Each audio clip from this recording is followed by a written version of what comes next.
nous sommes dans la croissance de l'homme spirituel. D'accord ? Vraiment, le Seigneur est en train d'œuvrer dans votre esprit.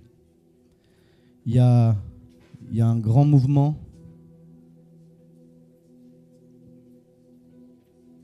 Et je sais que le prophète Neil va nous apporter une parole pour ce soir. Et ça va faire quelque chose dans votre esprit. Un non-croyant, je vais aller vite. Un non-croyant, c'est celui qui ne croit pas en Dieu, celui qui ne croit pas que Jésus-Christ a été crucifié et ressuscité le 3e jour. D'accord ? Il est mort spirituellement. Très clairement, son esprit est mort. D'accord ?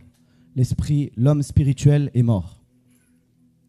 Donc, il a un esprit, il a l'âme et il a le corps. On a tous l'esprit, l'âme et le corps. Ok ? Donc, un non-croyant, dans son âme, il est dominé par les pensées et les sens, les 5 sens, et il est condamné pour la mort éternelle. D'accord ? C'est-à-dire que nous sommes assujettis à nos propres pensées. Nous nous laissons dominer par nos propres pensées, par nos propres croyances. Et nous sommes condamnés réellement pour la mort éternelle. Ça, c'est les non-croyants. Mais merci Seigneur. Merci Jésus. Merci pour le sacrifice qu'il a fait. Nous étions condamnés. Nous étions en train de partir dans la mort éternelle parce que nous étions morts spirituellement. Par sa grâce, par sa grande grâce. Ça, c'est au-delà de la religion, au-delà de toute chose, au-delà de toute croyance que vous pouvez avoir. Sa grâce est venue nous chercher. Et voilà que le bébé, il est né. La nouvelle naissance. Parce que vous avez cru. Parce que au fond de vous, vous saviez que c'était Jésus qui était venu vous sauver. Il n'y avait aucune créature dans ce monde qui était capable de venir vous attraper de là où vous étiez, de vous sortir des ténèbres, de vous libérer et de vous donner une nouvelle naissance. Voilà que Jésus, quand il naît, quand il est conçu dans le ventre de Marie, il a été conçu par le Saint-Esprit. Il a été conçu par le Saint-Esprit. Alors, de la même façon que Jésus a été conçu par le Saint-Esprit, notre homme spirituel doit être conçu par le Saint-Esprit. L'homme intérieur, l'esprit que vous avez, doit être recréé. Il doit mourir et être recréé par le Saint-Esprit. C'est là la nouvelle naissance. C'est ce qui se passe dans la nouvelle naissance. Lorsque vous pleurez, aujourd'hui, il y en a beaucoup, vous avez vécu cette nouvelle naissance. Vous pleurez parce que justement, vous voyez votre état minable devant Dieu, vos péchés devant Dieu. Et donc, lorsque vous demandez pardon à Dieu sincèrement, il est fidèle à venir vous ressusciter, comme le verset qu'on avait vu ce matin, prophétiquement. Donc, l'esprit est recréé par Dieu en nous. D'accord ? Et l'âme, par contre, comme on est encore des bébés, nous sommes encore en train de boire du lait, l'âme est aussi dominée par les pensées et par les sens. C'est pour ça que lorsque vous arrivez dans un séminaire et la première fois vous rencontrez le Saint-Esprit, vous avez le baptême du Saint-Esprit et vous êtes comme libre. Et dès que vous sortez, vous arrivez dans votre vie, vous arrivez dans votre famille, au travail, etc. Et là, il y a des pensées qui viennent. Il y a les sens qui commencent à retravailler. Et là, vous dites, mais attends, c'est pas possible, j'ai quand même donné ma vie à Dieu, je comprends pas là. Vous êtes encore un bébé spirituel. C'est parce que vous êtes encore dominé par les soucis de ce monde, par les soucis du cœur, l'âme, les pensées, les sens. Vous ne marchez que par la vue. Vous ne marchez que seulement si on vous touche. Vous ne marchez que seulement si on vous dit quelque chose, si on vous conseille quelque chose, parce que vous êtes un bébé spirituel. Même Jésus, lorsqu'il était bébé, il avait besoin de Marie et de Joseph. De la même façon, le bébé spirituel est en vous. Alors le corps, bien sûr, lui qui était habitué à tous les désirs charnels, lui qui était habitué au mensonge, lui qui était habitué à l'adultère, lui qui était habitué à toutes ces choses impures, eh ben, il commence à se rebeller. Vous êtes sortis, mais il commence à se rebeller. Au bout de quelques semaines, il dit « Ouais, mais l'esprit, ok, d'accord, c'est bien, mais moi, je suis là aussi. » Donc le corps, il vient, il dit « Hey, je suis là, moi aussi. Tu t'en rappelles ton ancien pote? J'étais ton ancien pote. Je suis là, moi aussi. Ne m'oublie pas. » Et donc, il essaye de sortir un peu comme ça. Et essaye de voir. Parce que vous êtes un bébé, encore spirituellement. C'est pour que vous puissiez voir l'état de votre esprit. D'accord? Sans aucun jugement. Alors, nous grandissons. Donc, nous avons persévéré. Nous n'avons pas laissé la chair prendre le dessus. Nous n'avons pas laissé les pensées prendre le dessus. Nous n'avons pas laissé les sens prendre le dessus. Nous avons laissé le Saint-Esprit, la plénitude du Saint-Esprit. Tous les jours, Saint-Esprit, remplis-moi. Saint-Esprit, guide-moi. Saint-Esprit, enseigne-moi. Alors que, voilà, tous les jours, il y a une croissance qui arrive. C'est ce que nous voyons aussi avec Jésus. À 12 ans, il est parti. Il était tellement rempli du Saint-Esprit, d'enseignement, qu'il était capable d'enseigner les maîtres. Il était assis avec les maîtres. Il avait 12 ans. Et on voit dans le verset que l'enfant croissait en grâce, en sagesse, devant Dieu et devant les hommes. C'est hyper important. Vous ne pouvez pas venir me dire « je suis spirituel » et ne pas être gracieux, ne pas se comporter avec de la sagesse devant vos frères et sœurs. C'est impossible. C'est qu'il y a de l'erreur quelque part.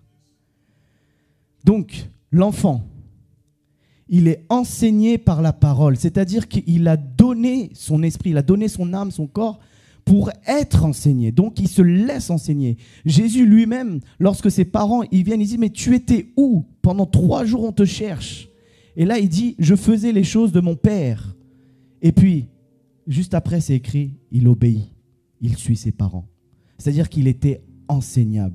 Un enfant de Dieu doit être enseignable. Si vous n'êtes pas enseignable, ça veut dire que vous êtes enflé d'orgueil. Et que la nouvelle naissance n'a pas été complète en vous.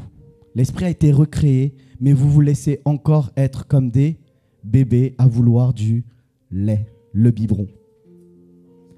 Donc l'enfant, chaque jour, ce qu'il fait, c'est il crucifie la chair à la croix.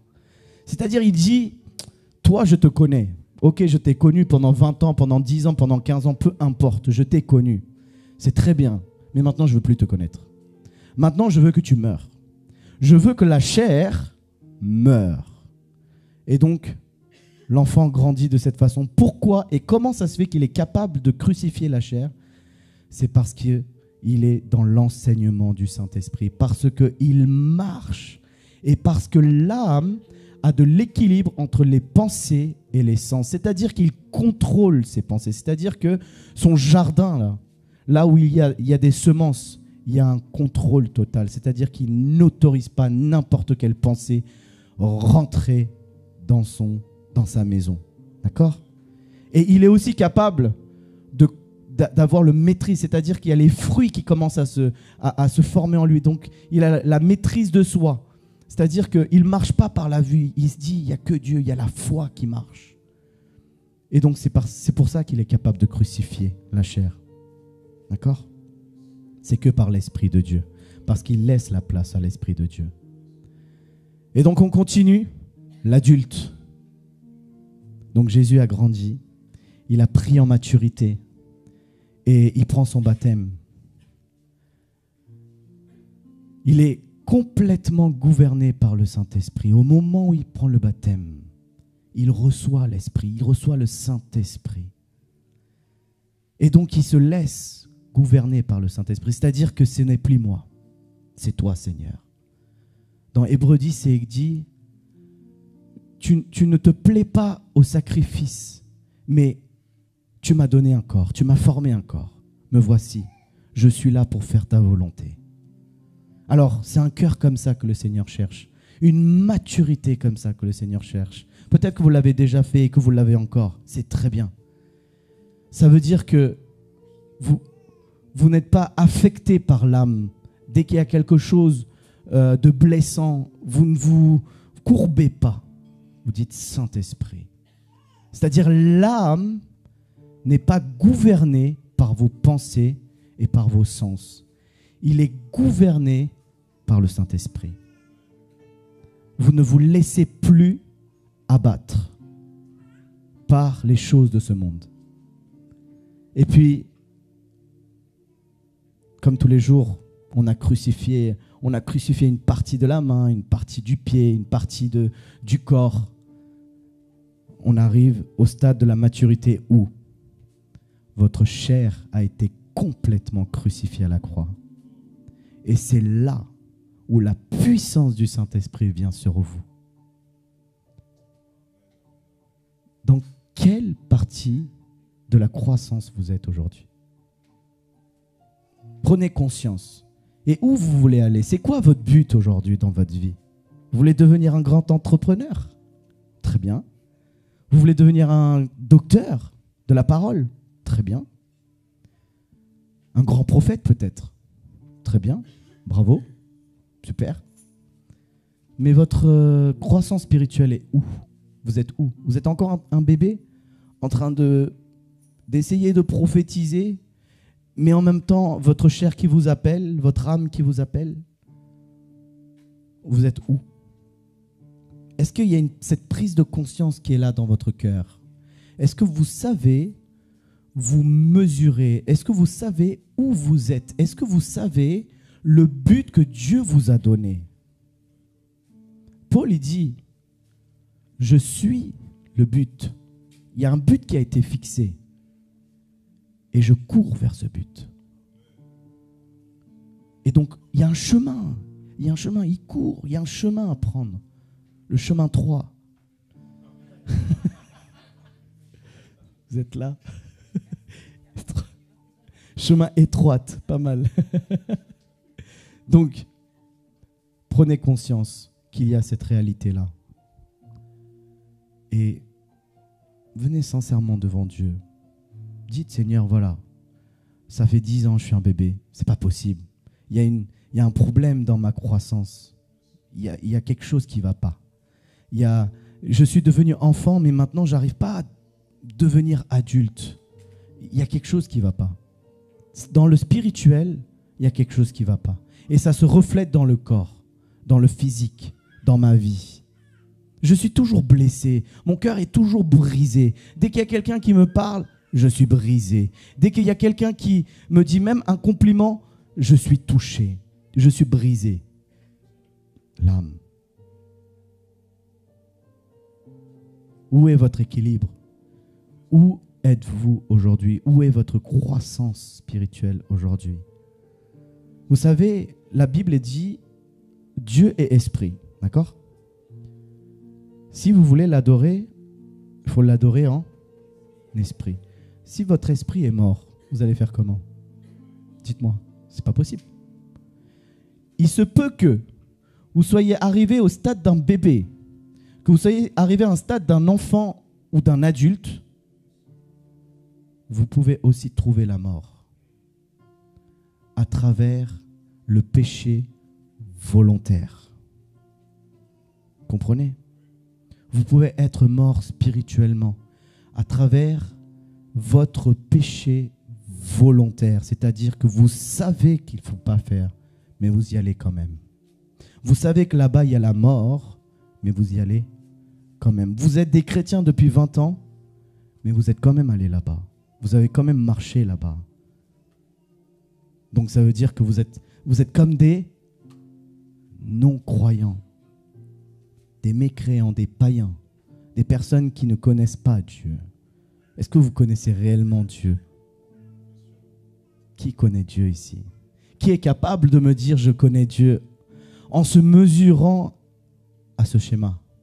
Qui est capable de dire oui, en fait, je ne suis pas un croyant.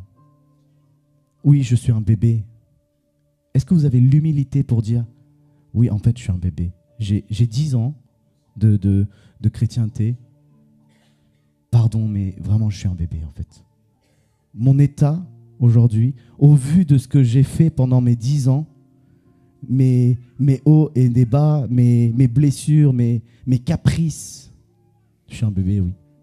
Je veux toujours le lait. Je veux toujours des serviteurs qui m'enseignent, qui me donnent les bases. On vous répète les bases tout le temps, tout le temps. On vous dit brossez-vous les dents le matin. Non, non. J'ai pas de dents encore. Je suis un bébé. C'est pas possible. Quand est-ce que vous allez grandir? La question que le Saint-Esprit vous pose, chacun de vous, chacun, ici présent, tout le monde, que vous soyez croyant, non croyant, où en êtes-vous dans votre vie spirituelle? Quel est l'état de votre croissance spirituelle? On parle de l'homme spirituel, donc je suis obligé de vous parler de ça. Si vous parlez d'un Dieu en esprit, si on parle de Dieu qui est esprit, si on peut parler avec Dieu que en esprit, vous ne pouvez parler que si vous êtes vous-même en esprit. Alors, toutes les fois où vous avez adoré Dieu charnellement, en croyant que vous étiez dans l'esprit, avec des frissons, etc., sortez. Alors que vous êtes encore en train de demander du lait. Paul lui-même, il dit, mais combien de temps je vais vous passer du lait, en fait? Quand est-ce que vous allez grandir dans la maturité de l'esprit? Quand est-ce que vous allez commencer à manger de la viande, de la bonne viande, à point ou bleu, selon la préférence de chaque personne? Donc, où est-ce que vous en êtes? Est-ce qu'on va juste faire une petite prière, rester sur place, fermez les yeux, que le Saint-Esprit vous inspire, que le Saint-Esprit vous parle. On ne va pas appeler devant quoi que ce soit. Mais vraiment, faites une prière sincère devant Dieu. Et demandez au Saint-Esprit, Saint-Esprit, révèle-moi ma croissance spirituelle. Mais avant de me révéler ma croissance spirituelle, rappelle-moi mon objectif pour lequel tu m'as appelé ici. Pourquoi tu m'as mis sur cette terre?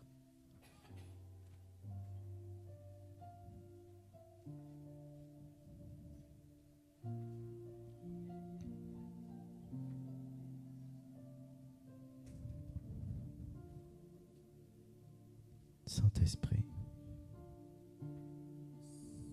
Saint-Esprit.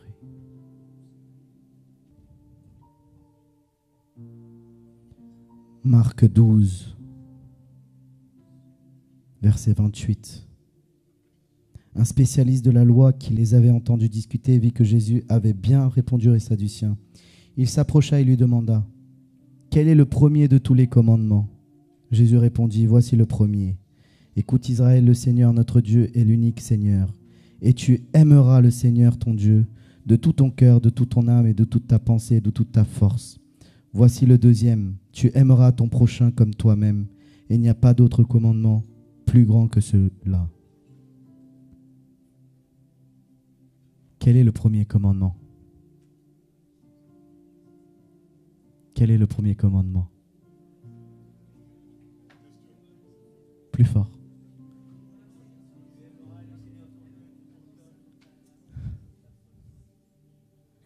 Ah bon? Est-ce que vous êtes sûr? Et si je vous dis que c'est faux?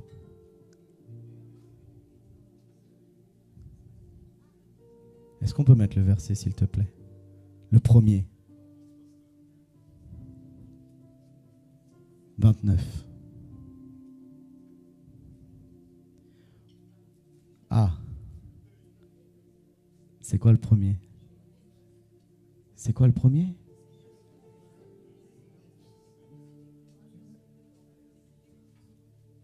Voici le premier. Il y a quoi? Le mot après, c'est quoi?